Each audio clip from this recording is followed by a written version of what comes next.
All right. Well, I decided to move the transmission cooling fan back aft a little bit. I did previously have it like right here in this location, going across under the belly of the car. Didn't like it because it was only about this far below the drive line, and it's just in between these two hot exhaust pipes here. Just didn't really make a lot of sense for me, so I moved it. And I moved it back behind the this is the passenger would sit right here, so it's just back behind the bucket, and I fastened it up through the floorboard with some long bolts. I had the manufacturer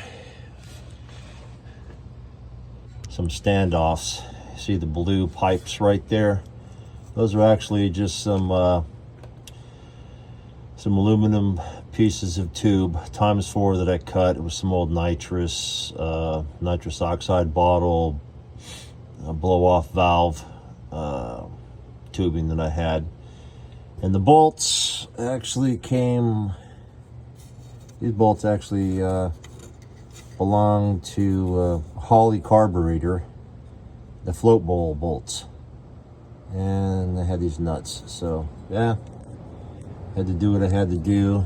And honestly, man, I didn't feel like playing with this this cooling line and cutting it to fit. So for now, I've got it kind of coiled around the additional line, just coiled around. It's kind of BS, but it works right now. Solidly mounted, and it's staying there. I'll make up some new lines here when I'm not as lazy as I am today. This was a real pain in the butt putting this fan in. I should have just put it in the front of the radiator, but it's just so dang busy up there in front of the radiator and all that stuff that's starting to appear with this project up front. I just wanted it here. Now I just got to wire this in. I will do that soon, very soon. At any rate, it's pretty flush. Can't see it very well. It's out of the way. I think it'll do just fine. It's a Derale cooler. It's got some really good reviews, and I dig it. I really like it.